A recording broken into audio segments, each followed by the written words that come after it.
За энэ юун дүрм мөрөн болоо явчих. Өмнө нь аж үйлдвэрчлэлтийн бодлогын байнгын хороо хүнс хөдөө аж ахуй байгаль орчин хүнс хөдөө аж ахуйн байнгын хороонд ажиллаж байсан ийм дүрм мөрөн байгаагүй шүү дээ. Дүрм гаргаал, журам гаргаал ингээд байх тусмаа л хүн суртал чинь нэмэгдэнэ. За тэгээд энэ өргөдлийн байнгын хорооны гишүүдийн хариуцах салбарын хуваар гэж байна. Энэ бид нар ингэж салбар хариуцах юм уу те?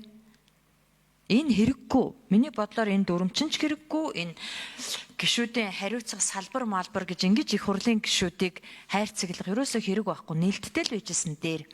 Энэ ирж байгаа өргөдлүүдийг сортлоод, англиад хилцүүлэх асуудал бэлтгэгч энэ байнгын хорооны ажилчдын хийх ажил мөн бидний хийх ажил биш байхгүй юу?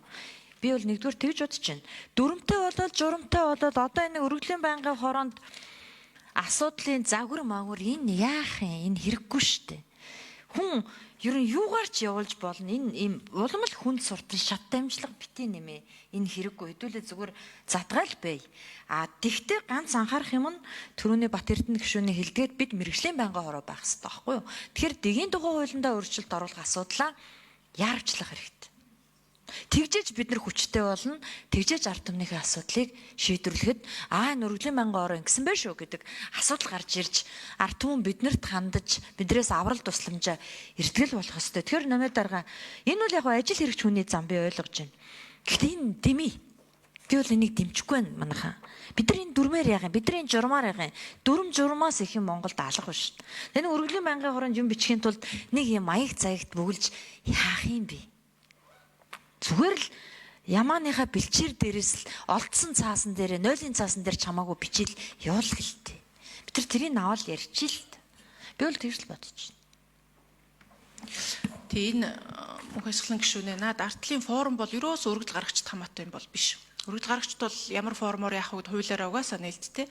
Энэ бол байнгын хороо гарсан өргөдлүүдийг агуулгын ажиллагаагийн юу хийх үү гэдгийг бүгдийг томилоод одоогор бол нөгөө байнгын хорооны ажиллагаа чинь ингээд үгүй.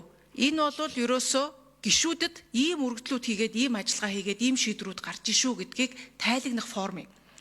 За дүрмийн хувьд бол энэ ерөөсөө тэр бусад иргэд мэргэдэд үйлчилж байгаа хэм хэмжээний акт бол биш.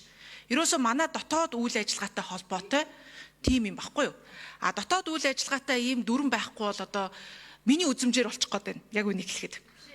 Нэг хүнээс хамааралтай үзмжээр болчих гээд байгаа байхгүй юу? Тэгэхээр энийг биш манайх дотгошоогоо чиглэсэн зохион байгуулалтын юм аа л ийм зарчимтай болгоё, мэрэгсэн болгоё, ойлгомжтой болгоё гэсэн ийм зорилго. Гэтэ мэдээж ойлгож байгаа таны саналыг бол сонслоо. Гэтэ энэ бол ерөөсөө иргэдэд хамаатай биш.